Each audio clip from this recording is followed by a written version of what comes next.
smear police, or does anyone still need that? Okay. And the tarea, you know that? What your homework is for Spanish? Yep. Okay. Okay. So once you finish copying down your homework for tonight, just take out your homework from last night. We're going to start by going over that.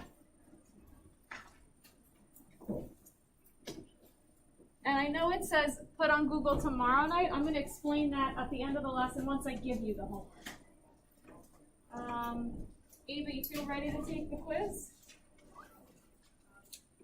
Or you want to wait? You want to do it tomorrow? It's up to you, but sooner rather than later. Tomorrow? Okay. Is everything? Yeah, you're good. Yes, okay, cool. Did you guys ever see that film? I was going to ask you about You that. didn't? I don't think so, but maybe I'm not looking in the right I place. told him like 3 times. But So just maybe double check where he put it. Also, a few of the parents reached out to me, so I just like I spoke to someone on the phone, but I also gave them all their emails so they could just like contact me. Yeah. So you'll know. Okay. So you guys can see. Sounds good. I'm just going to calibrate my pen and then we'll get going.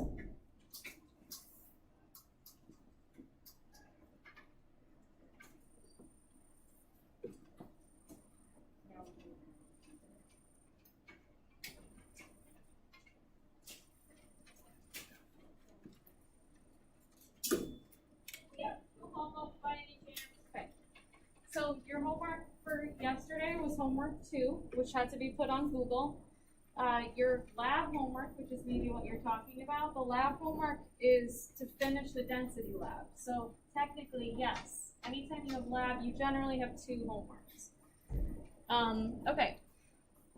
So does anyone need another second to copy this down? Looks like no. Okay, take out your homework from last night if you haven't already. That's homework 2. If you were not here, did you find the homework on your desk? Yes? Anyone not have the homework? I think you should. It looks like this. Homework 2, average chemical composition. You need one? Okay.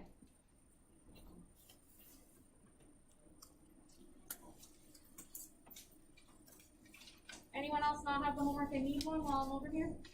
Okay. I should have left it on the desk. I did it because someone sent it to me. Okay. Eva, you need one? Yeah. All right, so before we go over the homework, let me show you how you did, because that's important to see. So going up to our classwork,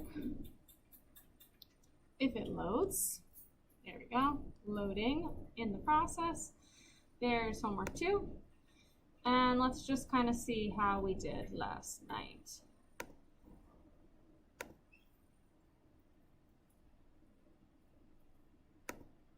Okay, so summary, 8.57 or 8.6 out of 10, so that's good. From what I can see, people got between 7 and a 10 out of 10 on this for the most part, and a few people may have gotten lower. For the multiple choice questions, it looked like people did pretty well. There is only one that I saw that a lot of people got wrong, which I'll definitely spend some more time on. But from what I can see from these big green bars is that the majority of all of my students picked the correct answers for each of these questions. With only a little bit confusion in this question, where I see a lot of people picked atmosphere. So we'll spend a couple minutes talking about that. But for the most part, it was pretty accurate as to what we did in class yesterday. So let's talk about it. Okay, question number 1. It says the Earth's hydrosphere is best described as what? So the hydrosphere is the water part of Earth, right? And so that's the liquid outer layer. That's choice B. So we talked about that yesterday. Hydrosphere is water. We even wrote this on page 1 of the reference table.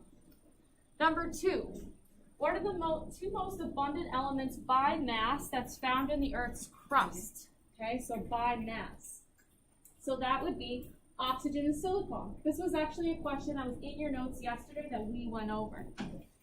Number 3, Earth's troposphere, hydrosphere, and lithosphere all contain oxygen. This is the only element that's in all 3 of these. Okay? And if I pull up the reference table, I can show you how we see that.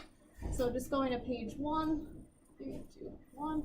Going to the question on one of the worksheets that we had yesterday. Yeah, yep, exactly. In class, we talked about it. So if you look at the crust, hydrosphere, and troposphere, the only thing that all three of them have is your oxygen, which is right here. Oxygen is in all three layers of the Earth. Okay. Question number 4 was a little tricky because it has the graphs. So we'll spend a little bit of time making sure this makes sense to everybody. So it says, which graph correctly represents the 3 most abundant elements by mass in the Earth's crust? So your options are oxygen, that's in all 4, silicon, 1, 2, 3, 4, and aluminum, 1, 2, 3, 4. So if you look at the reference table, and I'll pull it up again, in the Earth's crust, by volume, right, by mass. Okay, so we're looking in this column, you have about 46.1% oxygen, 28.2% silicon, and 8.2 for aluminum. So using these 3 numbers, you had to pick the graph that best represents it. Okay, so this graph goes all the way up to 100. If I only have 46.1% oxygen, I'm going to probably eliminate C and D because look, it's almost 100 for oxygen. So it's definitely not C or D. Okay, so now I'm looking for something that's close to 50 but not quite. This one, it says oxygen is 50%. So we know that that's not the case. So our answer is B. Okay. Number 5. The most abundant element by volume in the hydrosphere is hydrogen because the hydrosphere is made of water. And water is H2O. So it has 2 hydrogens for every oxygen, so you have more hydrogen than you do oxygen. You don't need to know that, that's chemistry. Just so you know. Which metal is the most abundant in the lithosphere by mass? Okay, so metal, all 4 of these are considered metals, but aluminum is the most abundant by mass in the lithosphere. Number 7, in which sphere would one find more total oxygen by volume? This is the one that a lot of people got wrong. So I'm going to show you on the reference table where to find that answer. And clear this off so it's not a mess. Okay, so more total oxygen by volume. So I'm going to ignore this column because our question pertains to volume. Okay, so 21% of the troposphere is oxygen. 33% of the hydrosphere is oxygen, and 94% of the crust is oxygen. This is the biggest amount, okay, the largest amount. So that's why the answer was not troposphere. Although when you think about it, if I ask you what gas is present in our atmosphere, most people are going to say oxygen first. There's actually more nitrogen in our atmosphere than oxygen, which most people don't realize. But there's actually more oxygen in the rocks under your feet than there is in the air by percentage, which is kind of weird to think about. So make sure you use the reference table. Okay, so that is not letter A, lithosphere, the crust. Okay, number 8. Which 2 elements would equal almost 75% of the total mass of the lithosphere? That's oxygen and silicon. Which sphere would be the densest? These were both in your notes. We answered that in question 7 in your notes yesterday before we left for the day. So the lithosphere is the solid rock beneath your feet, so it is the most dense. And then the least dense would be the troposphere, or you could have put atmosphere for this one. And it's the least dense because they're gas. Is there any questions on your homework before we move on to today and your notes?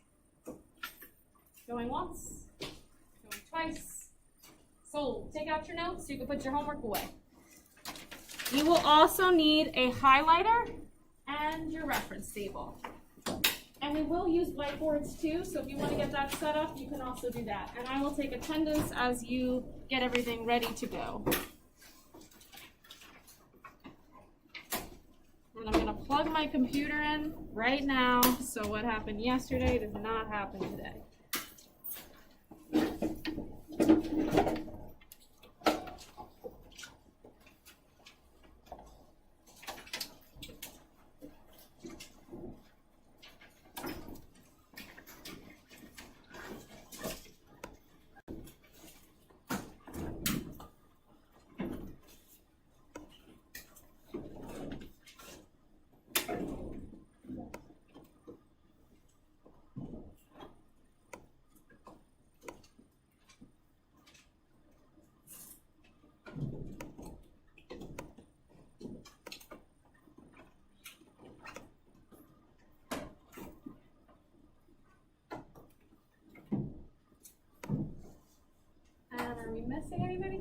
Looks like we got a full house. Sweet.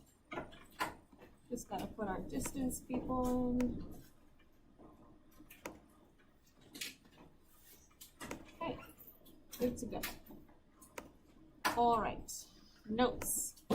So just like yesterday, I'm gonna be flipping back and forth in the notes between the reference table and the note page, but everything I'm doing on the reference table, I'm going to be going down this list, and we're going to be doing these one step at a time. So if you feel confused at any point, just make sure you're following along with me.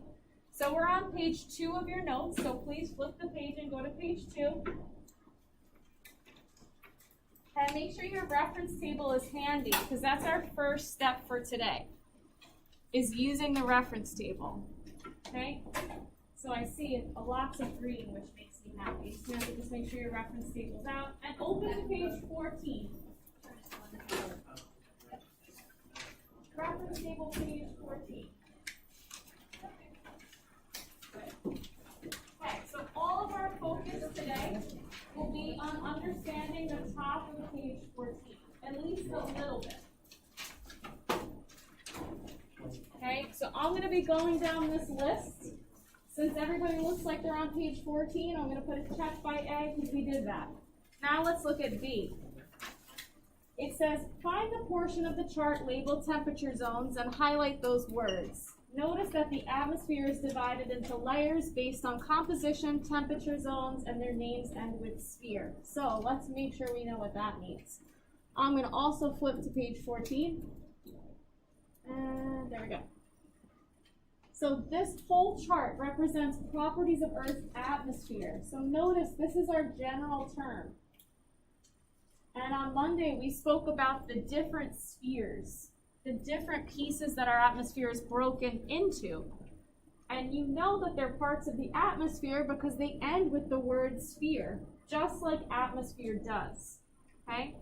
And so let's highlight the words temperature zones at the top of the page. That's kind of what the end of the class will get into temperature zones a little bit more.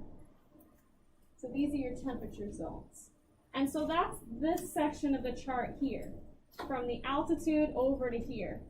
Atmospheric pressure is another section in the middle, and over on the right is water vapor. So there's 3 parts to this chart, not including the altitude above sea level. So there's a whole lot of information in here, and our focus for the next 2 days will be understanding what is happening here. Because it looks like a bunch of letters, numbers, solid lines, dotted lines. It's a mess. There's a lot. So we're going to break it down piece by piece so everybody understands it.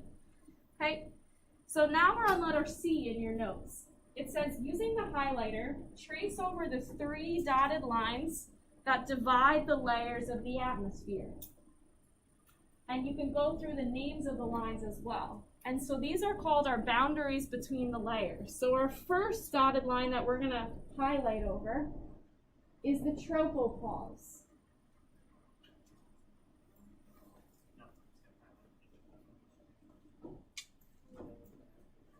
Can someone tell me what's the name of the next boundary line above the tropopause? What's the name of the next boundary line? Giancarlo? Stratopause. Yep, exactly. Stratopause. And then our last boundary line above the stratopause is called what? Colson? Mesopause. Mesopause. Good, exactly. And so what we just highlighted is the spots where one layer of the atmosphere changes to the next. Okay? So here's the troposphere down at the bottom. And so just so we understand what we're actually looking at, you could picture this line, and don't do this on yours. I'm going to do it on mine so it makes more sense to you. This is the ground underneath your feet. Don't do this on yours. I'm just doing this on mine so it makes sense to you. We call this line sea level. We are at sea level. If you walked out to the middle of the street and walked down Adelaide towards Silly Willy, you would see the ocean. Right? It's not the waves or anything, but you're at the level of the sea. You are as low as you can get without being under the water. And so that's kind of what I want you to picture this is. So that's where you're standing, okay? The rest of this, okay, this is going up is like you turning your head and looking up out into space. So just so you visually understand what this chart kind of represents. And you'll get better at it as we go. Okay, so now what we've done is we've kind of isolated so we can see the barriers between one layer of the atmosphere and the other. So let's write those names down. Let's look at D in your notes. It says list the 3 boundary names on the lines, beginning with the one closest to the Earth's surface. These words end with pause. So which pause is closest to us, where we're standing on the ground? Can someone tell me before we write them down, just to make sure we have the right ones? Samantha? Tropopause? Good. Tropopause is the first one you're going to write down. That's the closest to us. And so now you're going to picture a rocket ship blasting off of the ground. It passed through the tropopause. It's going through the stratosphere. What's our next pause that we're going to meet? What do you think, Madison? Stratopause. Good. Write that next. Then our rocket's going to pass through the mesosphere, and eventually it's going to hit our next pause, which is called mesopause. Exactly. And then once it hits the mesopause, it's in the thermosphere. And there is no thermopause because the thermosphere kind of just ends somewhere in space. It's a bit of a gray area. We don't really understand exactly how thick the thermosphere is. It kind of just gradually dissipates into space where there's no more Earth's atmosphere left. Okay? And so just checking in for letter D, we should have tropopause, stratopause, and then mesopause. Okay? I will put this all up at the end. Now we're on letter E. List the 4 layers that are labeled on the diagram. These words end with sphere. So let's start with the one closest to us that we are in right now. Which one is the closest to sea level? What's the name of that one? Where it's closest to sea level. Giancarlo? Troposphere. Good. Troposphere is first. You are in the troposphere right now. You are enjoying the composition of oxygen and nitrogen that lets us breathe.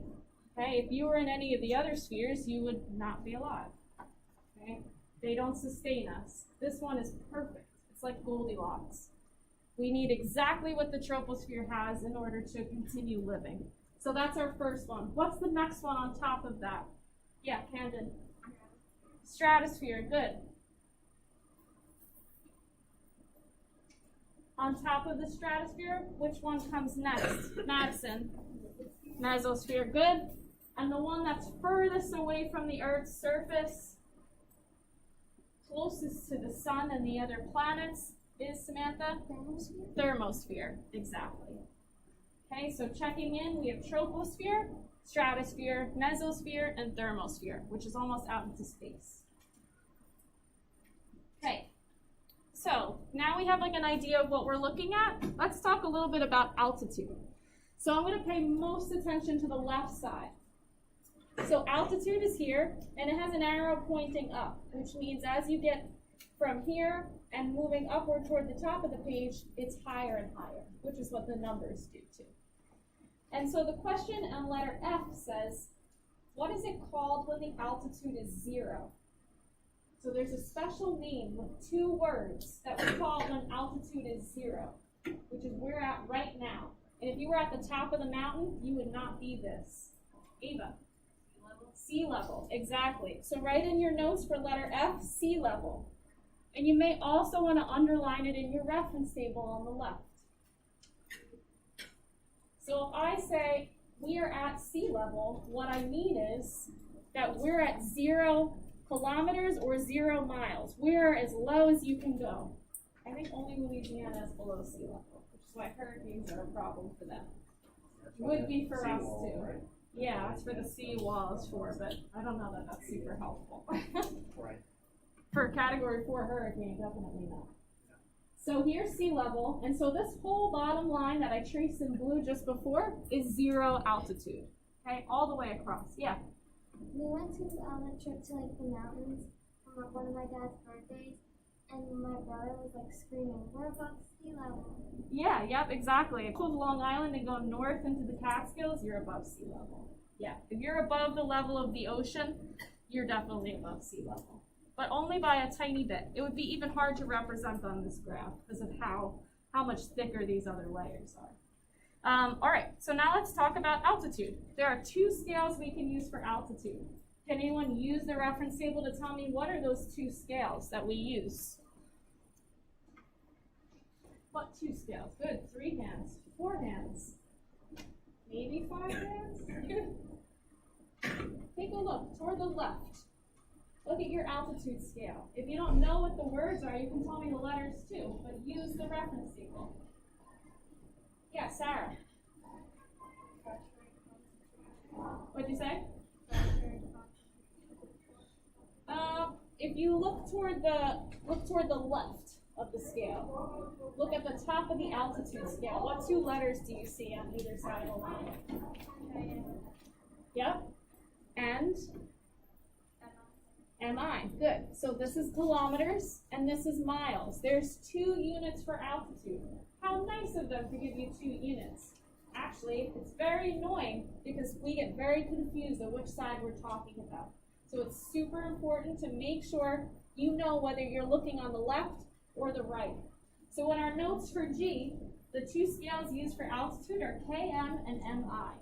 Make sure we fill that in there for G.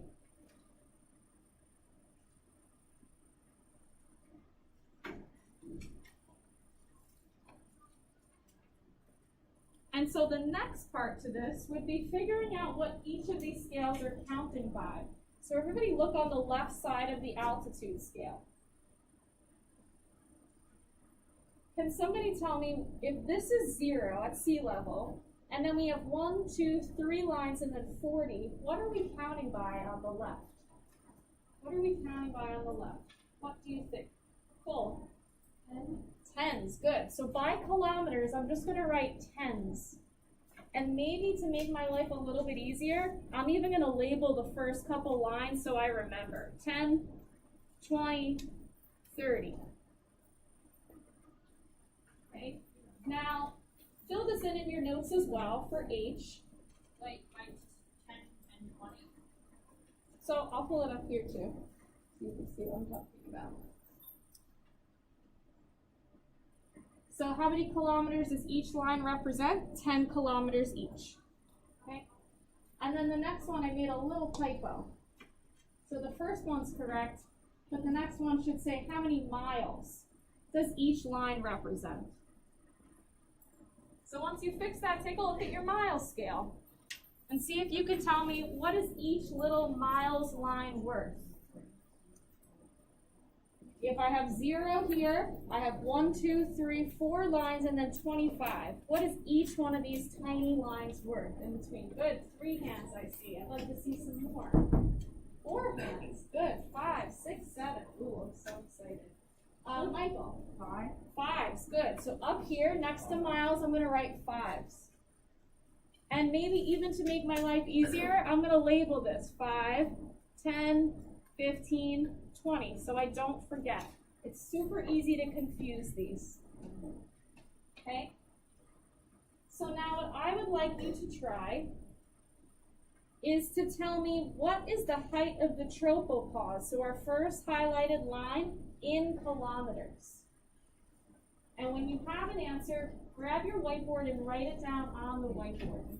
So the question is, what is the height of the tropopause in kilometers? So you're pretty much answering this question. Now be really careful as you estimate. Take your time and think about it. If you have a pencil, you may even make little marks on your reference table. Use it as best you can.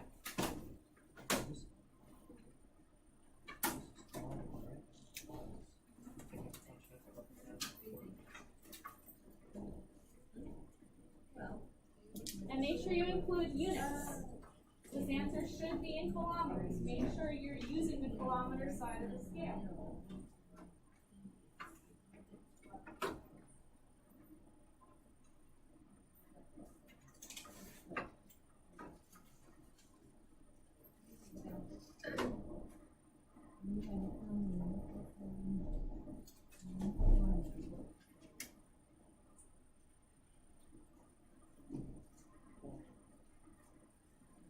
Now, when you have an answer and you feel good about it, take your whiteboard and flip it over on your desk. It gives me a visual that you are done and you feel like you answered the question.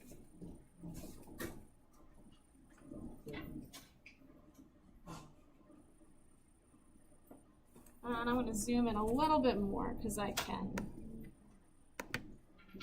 Let's do 600.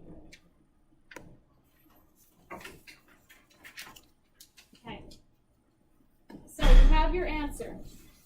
So I want to show you something first, and maybe you keep your answer, or maybe you change it. So we're on kilometers, so we're on the left side, right? The left side of our altitude line. Here's 10, right here. And here's where our tropopause intersects that line. So check your answer. Does your answer reflect that it's slightly above the 10 line? Because I saw a couple people write 10, and I would disagree. It's not directly on the 10 line. So if this is 20 and this is 10, what can we estimate that to be? So fix your answer. Or maybe you keep it.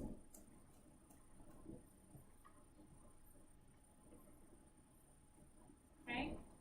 Show me your answer for this one in 3, 2, 1. Let's see. Ooh, I like what I see. Okay, so I see, keep them up. I see 12.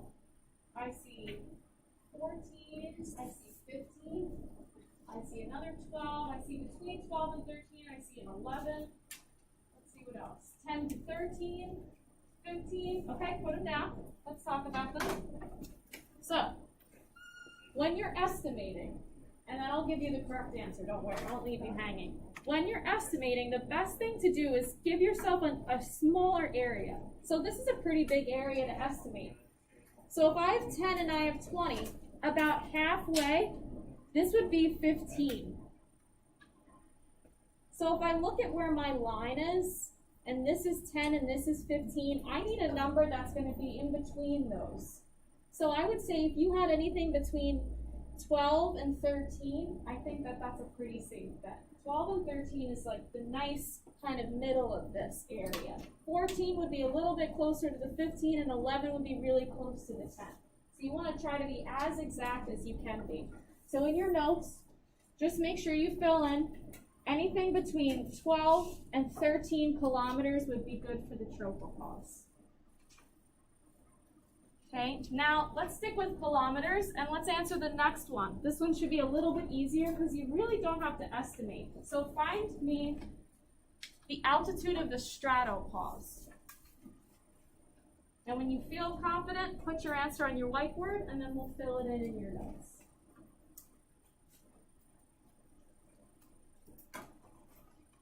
Okay, so stratopause this time. Make sure your answer has units. Yep.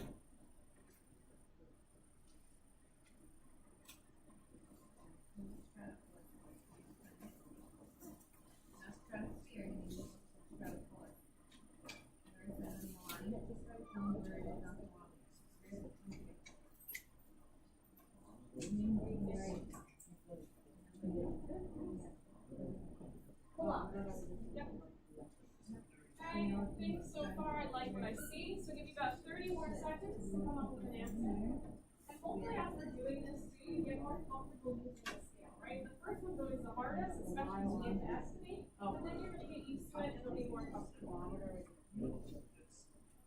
Just make sure it's in kilometers. Okay. So you're showing me the height of the stratopause, the next yellow line, in kilometers. Make sure you're using the left side of the scale still. Okay, so show me your answers. 3, 2, 1. Hold it up and keep it up so I can look. I like that I see that people include units. 3 kilometers is right on the money. So if you look at the stratopause line, it's right on this line after the 40, and we know that the kilometer side counts by tens. Okay, so good. You can put that in your notes. It's 50. There's no range for this one because it's right on the line. Okay, now try the mesopause. Okay, so the next one, you're doing for me the mesopause. So the next line up. Again, you shouldn't have to estimate for this one. It should be pretty clear. Just don't get confused which side you're on. Make sure you remember we're on the left. Good. People are getting answers much more quickly now. That's what I like to see. Yeah.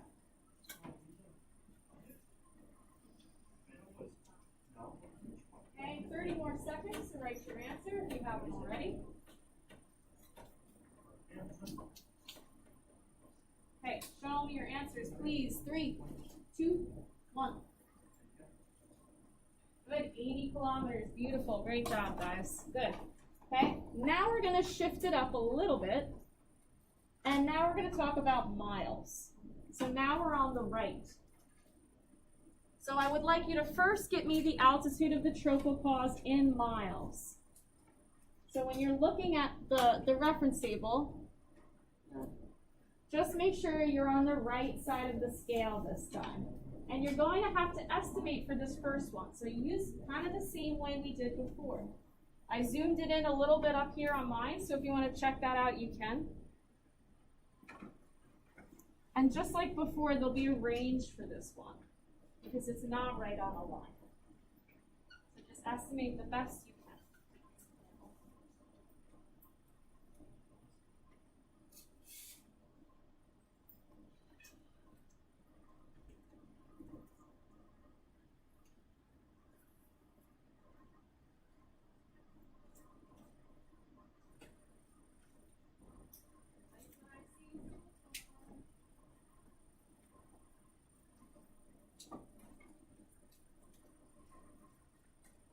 About 30 more seconds to get an answer that you like and you're comfortable with. Okay, show me your answers for this one. 3, 2, 1. I see 7 miles and I see 8 miles, 8.5 I think I even see. I think a 7 to 8 range is perfect. Okay, so if you have anything 7 to 8 or anywhere in between that, that's good for that one. You guys did so much better on estimating this one than the first one, so that shows me you're really understanding this. Good. So 7 to 8 miles range. Now same thing but for stratopause. And again, this one's right on the line, so we should have one definite answer, no range.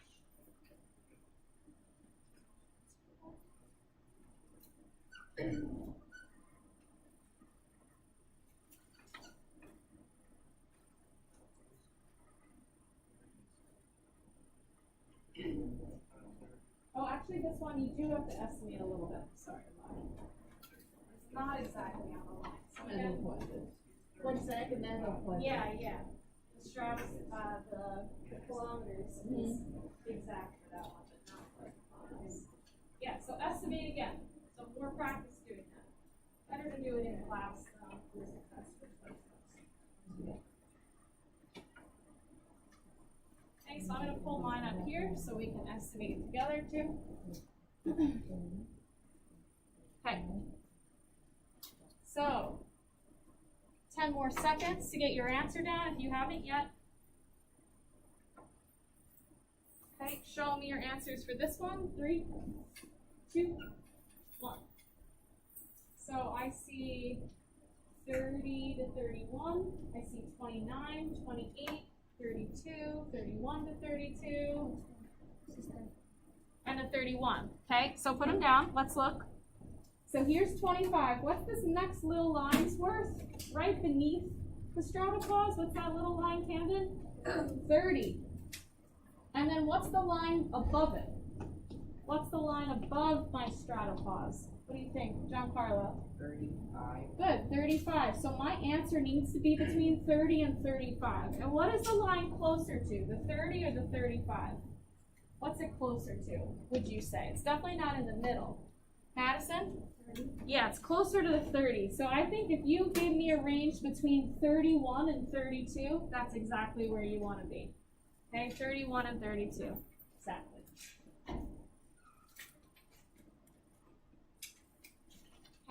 Now, last one, and then we're pretty much done for the day. Well, one more after that, I like. So the last one is your mesopause in miles. This one should be right on the money, no estimating, nice and easy. Just don't get confused about which side you're using. Okay, include your units in your answer.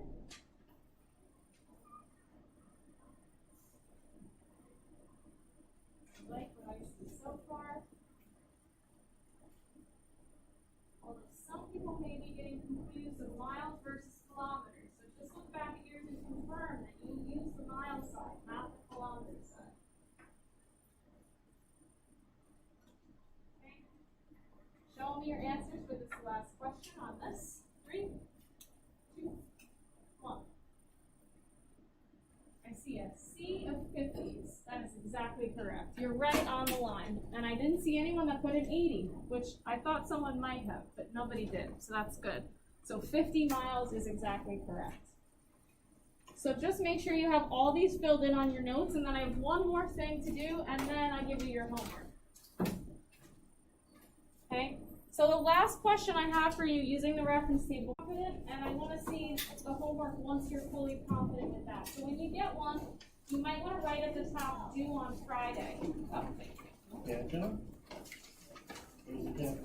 Okay. Friday morning, Friday morning. Just run the audio. You will get tomorrow. You will get you have it. Let's Friday, okay? Friday morning.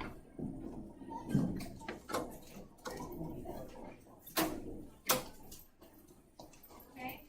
So you can probably do some of it today, but some of it may be a little too tricky, and so we save that for tomorrow. Thank you.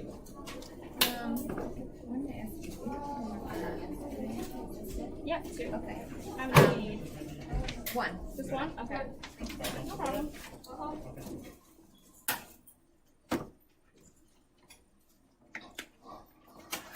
Great job today, guys.